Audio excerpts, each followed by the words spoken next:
The gentleman from Kentucky, Mr. Barr, is now recognized for 5 minutes.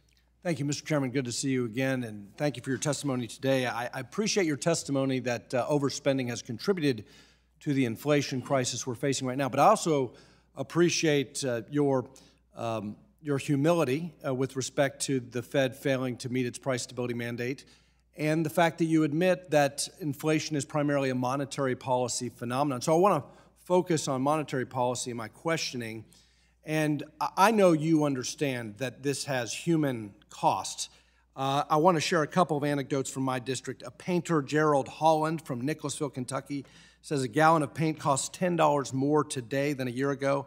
The Suffaletta family from Georgetown, Kentucky, they've been in the retail home furnishing business since the late 1940s. In a conversation last week, they informed me that in the last year, the cost of goods from their manufacturers have increased 30 to 40%.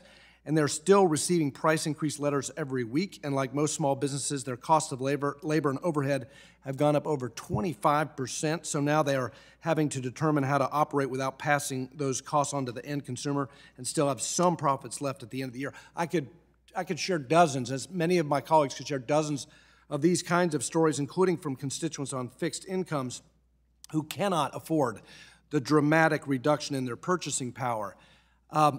Before November 2021, Chairman Powell, when you declared it was time to retire the word transitory in relation to inflation, my colleagues and I repeatedly, in these hearings last year, after the $2 trillion spending bill, we cautioned you that inflation wasn't transitory, that we were hearing from our constituents, individuals and small businesses, that inflation was hitting them hard and was sticky. But the FOMC kept up with the unconventional monetary policy. And even after you retired the word transitory, as late as February 2022, the Fed was continuing its QE liquidity injections, even though inflation was at a 7.5% 40-year high, and the Fed had rejected an immediately halt to QE at both its December and January policy meetings.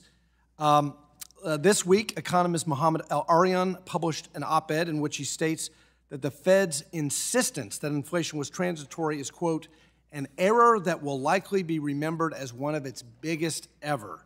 And pardon me for contributing to your humility on that. But my question is, has the FOMC learned from its mistake?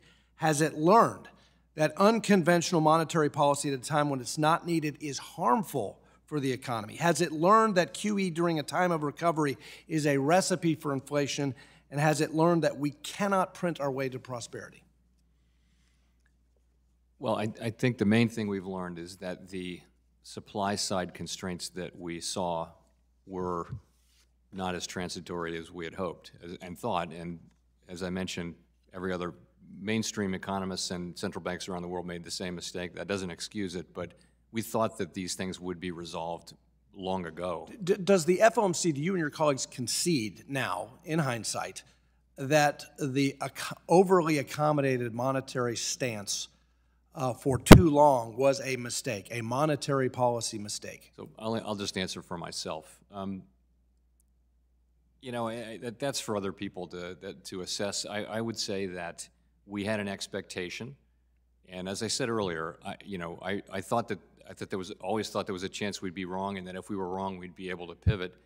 And we did pivot, and we pivoted pretty quickly, but by then the economy really was moving very, very fast. Well, on the pivot, how quickly do you expect a higher Fed funds rate, removing the accommodation, to bring down inflation, and how does that affect the pace at which you will tighten? I expect, as I mentioned, I expect the Fed funds rate to go up in 2 weeks, and I expect a series of rate increases this year, but as I mentioned earlier, given the current situation, we're going to move, carefully. But my concern is that to break this inflation fever now, you don't have a lot of good options. It's going to take some aggressive tightening in order to break a historically high inflation level. So, but not to belabor the point, just real quick, final time on the climate stress testing. Last year, in response to my questions about the Fed's decisions to join the Network for Greening the Financial System, you affirmed that the Fed's job was not to combat climate change. But in your confirmation hearing, you said that, quote, we are looking at climate stress tests. This will be a key tool going forward.